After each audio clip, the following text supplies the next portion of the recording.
तो hello student, welcome to our channel exam encounter. आज हमारा इस वीडियो बहुत ही इंपॉर्टेंट हो सकता है यदि आप क्लास 10th बोर्ड एग्जाम की तैयारी कर रहे हैं और 22-27 फरवरी को आपका मैथमेटिक्स सेक्शन का एग्जाम है। उसके लिए चल रहा है महायज्ञ। अब होगा बोर्ड एग्जाम का स्वाहा। महायज्ञ में आपको बोर्ड एग्जाम का क्या करना है, स्वाहा करना है। तो चलिए स्टार्ट करते हैं। सबसे पहले हम बहुविकल्पी प्रश्नों की बात करेंगे। मेरा ये टारगेट ये है कि आपको क्या करना है, मेरे 100 लाइक कंप्लीट करना है। इस वीडियो में कितने लाइक, 100 लाइक यदि आप लाइक कंप्लीट कर देते हो तो मैं आपके लिए एक अच्छा वीडियो लाऊंगा जिसमें बताऊंगा मैं कि आप कैसे बोर्ड एग्जाम में मैथमेटिक्स सेक्शन को लिखेंगे, बोर्ड एग्जाम की कॉपी में कैसे लिखेंगे। तो चलिए वीडियो को स्टार्ट करते हैं। हमारा पहला प्रश्न ये है, बहुविकल्पी प्रश्न है। तो प्रश्न नंबर 1 है कि यदि x+3 इज इक्वल टू 6 है, x+3 is y is equal to 6 हो तब x एंड मतलब x व y के मान हैं। तो क्या होंगे यदि मान आपका ऐसा इक्वेशन दिया जाए तो x और y के मान क्या होंगे। तो ये आपको 4 ऑप्शन दिए गए हैं। आपको वहां पर भी बोर्ड एग्जाम में भी 4 ऑप्शन ही देखने को मिलेंगे। अब इसको सॉल्व कैसे करेंगे ये आपको जानना बहुत जरूरी होता है, क्योंकि ये इस क्वेश्चन को सॉल्व करने का तरीका ये है कि आपको ये देखना है कि x की वैल्यू फाइंड करनी है और y की। अब हमारे पास तो कोई 2 रिसोर्स है नहीं, क्योंकि ये 2 चर वाला रैखिक समीकरण युग्म है। 2 चर है तो 2 समीकरण भी चाहिए थे, बट एक ही समीकरण दिया तो हमें इस वैल्यू को यहाँ पे फुट अप करनी है। x की वैल्यू 0 है, y की वैल्यू 6 है। तो x की जगह पर अगर 0 रख देंगे तो 0 हो जाएगा, और y की जगह पर यदि आप 6 रख देंगे तो 6 3 को कितना हो जाएगा, 18 हो जाएगा। 18 इज इक्वल टू 6। तो ये इज इक्वल टू नहीं है, तो हमारा ऑप्शन नंबर ए नहीं होगा। हमें करना ये है कि आपको सीखने को मिल गया होगा कि हमें करना ये है कि हमें ये वैल्यू यहाँ पे रखनी है। x का मान पहले, देखिए x का मान पहले है तो x का मान पहले यहाँ पे रख देना, y का मान रख देना है। अगर ये बराबर हो रहे हैं तो समझ लेना हमारा आंसर मिल चुका है। ऐसे यहाँ पे रखेंगे, 3 का यहाँ पे रखेंगे, 3x, x की जगह पर 3 रखेंगे तो 3 हो जाएगा, और y की जगह पे 1 रखेंगे तो इसको मल्टीप्लाई करेंगे तो 3 इज इक्वल टू 6 हो जाएगा। ये कितना हो जाएगा, 6 इज इक्वल टू 6 हो जाएगा, क्योंकि ये दोनों पक्ष आपस में बराबर हो चुके हैं। तो हमारा राइट जवाब हो जाएगा आपका ऑप्शन नंबर बी, 3,1। आप ऐसे 1,3 को भी चेक करेंगे तो वो आपको मैच नहीं करेगा, क्योंकि यहाँ पे x की वैल्यू 1 हो जाएगी और y की वैल्यू 3 हो जाएगी। 3 का 3 में मल्टीप्लाई करेंगे 9 हो जाएगा, 9 को ऐड कर देंगे तो ये हो जाएगा आपका 10। तो इस 6 के इक्वल तो है नहीं आपका, 6 के इक्वल। अब डी ऑप्शन भी ऐसे चेक करेंगे। देखिए x का मान 4 है तो 4 यहाँ पे रखेंगे, y की जगह पे 2 रखेंगे, 4 और देखिए 2 एंड 3 6 हो जाएगा। 2 3 जा 6 हो जाएगा, 2 का 3 में मल्टीप्लाई कर देंगे तो 6 हो जाएगा, और प्लस आपको 4 ऐड कर देना, प्लस 4 कर देना है। तो आपकी वैल्यू जो हो जाएगी वो आपका 10 हो जाएगा। तो यहाँ पर भी आपका बैठने वाला नहीं है, 4 यहाँ पे और 6 यहाँ पे, 10 हो जाएगा। तो यहाँ पर भी आपका वैल्यू नहीं बैठेगी, तो आपकी वैल्यू ऑप्शन नंबर बी में बैठ रही थी, तो वो आपका सही जवाब हो जाएगा।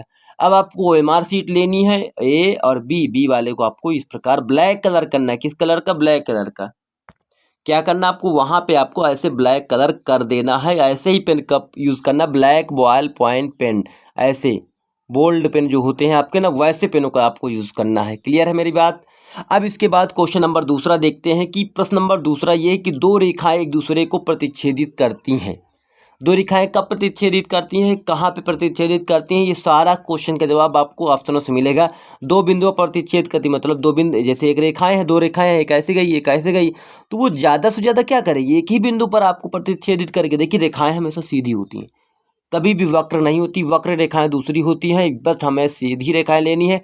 तो ये प्रतिच्छेद करेंगे, एक बार से इसको इंटरसेक्ट कर दिया, काट दिया, तो दोबारा थोड़ी ना काटेंगे जाके, फिर ऐसे मुड़ के आके ऐसे काटेंगे, नहीं काटेंगे ना ऐसे। तो ये गलत तरीका होता, आपको ऐसे ही जाएंगी, ये ऐसे चली जाएंगी, और ये इधर जाएंगी और इधर जाएंगी, आप दोबारा नहीं काटेंगे। तो एक ही बिंदु पर काटेंगी। ऑप्शन नंबर बी भी आपका इसी का भी सही जवाब हो जाएगा। अनंत बिंदुओं पर नहीं काट सकती हैं, 3 बिंदु पर नहीं। ये आपको बिल्कुल लॉजिकली समझ में आ रहा होगा कैसे करेंगे। चलिए प्रश्न नंबर तीसरे को देख लेते हैं। प्रश्न नंबर तीसरा ये है कि निर्देशांक 6,8 की मूल बिंदु से दूरी ज्ञात करना है। अब ये बता दो मूल बिंदु होते हैं क्या है, मूल बिंदु के निर्देशांक जो होते हैं आपके वो 0,0 होते हैं। वहाँ पे x की वैल्यू 0 होती है, y की, देखिए जैसे x अक्ष है, ये सॉरी ये y अक्ष का धनात्मक दिशा है, ये y अक्ष के ऋणात्मक दिशा है, ये x अक्ष है, ये x अक्ष की ऋणात्मक दिशा है।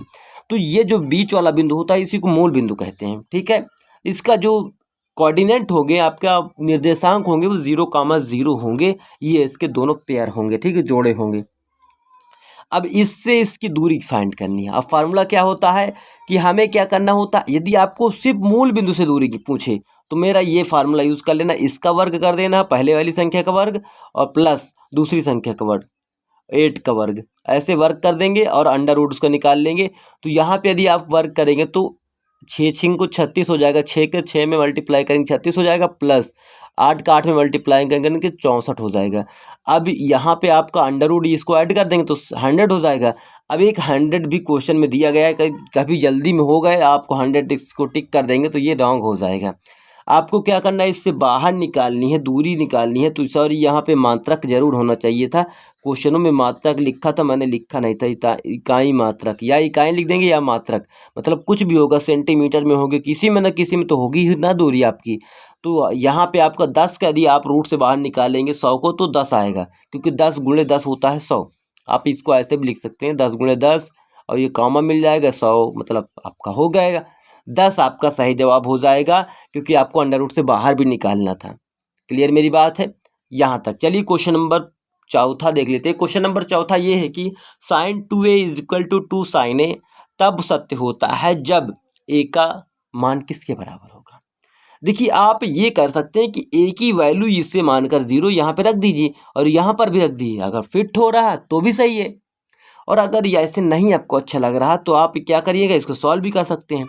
अब एक फार्मूला मैं पहले आपको ये सॉल्व करके दिखाता हूँ, सॉल्व करता हूँ कैसे होगा ये दिखाता हूँ। sin 2a का फार्मूला मालूम है आपको, sin 2a का फार्मूला होता है 2 sin a into cos a। ये फार्मूला आपको होता है sin 2a बराबर 2 sin a into cos a। अब इसकी जगह पे हम ये वैल्यू रख देते हैं 2 sin a into cos a, ये वैल्यू रख देते हैं किसकी जगह पे, इसकी जगह पे। अब ये इक्वल किसके था, इसके था, तो ये भी इसी की इक्वल होगा 2 sin a के। अब ये से ये कैंसिल हो जाएगा तो अब बचेगा क्या, cos a = 1। अब तुम्हें मालूम होना चाहिए cos = 1 कब होता है, जब आपका a जो होगा वो थीटा जो होगा 0 डिग्री होगा। कितना होगा, 0 डिग्री। तो आपका पहला ही ऑप्शन राइट हो जाएगा। अब मैं इसको आपको एक नया तरीके से सिखाता हूँ कि आपको a की वैल्यू यदि आपको नहीं मालूम तो आप क्या करेंगे, इस 0 को इसमें रखेंगे, a की जगह पर 0 रखेंगे तो ये भी 0 हो जाएगा। तो sin 0 का मान कितना होता है, 0 होता है। ठीक है मेरी बात। और ये भी a का मान भी 0 हो जाएगा, sin a का मान 0 हो जाएगा। sin 0 का मान कितना हो जाएगा, 0, और 0 को 2 में मल्टीप्लाई करेंगे 0, तो इक्वल टू हो गया। और आप ये वैल्यू रखेंगे तो दोनों बराबर नहीं होंगे, ये वैल्यू रखेंगे तो भी दोनों बराबर नहीं होंगे, ये वैल्यू रखेंगे तो भी दोनों बराबर नहीं, केवल 0 पर दोनों बराबर हो जाएंगे। तो ऐसे भी आप हिट एंड ट्रायल से कर सकते हैं। इसको बोलते हैं DNA, डालो निकालो आंसर। आपको यहीं से वैल्यू लेनी है, डालनी है और निकाल लेना है आंसर अपना। ये हुआ आपका एक हिट एंड ट्रायल या डालो निकालो DNA, इसको मैं मानता हूँ DNA ट्रिक है एक तरीके की आपका NDA के लिए। तो ये होता है DNA ट्रिक है आपकी। चलिए देखते हैं क्वेश्चन नंबर 5वें को।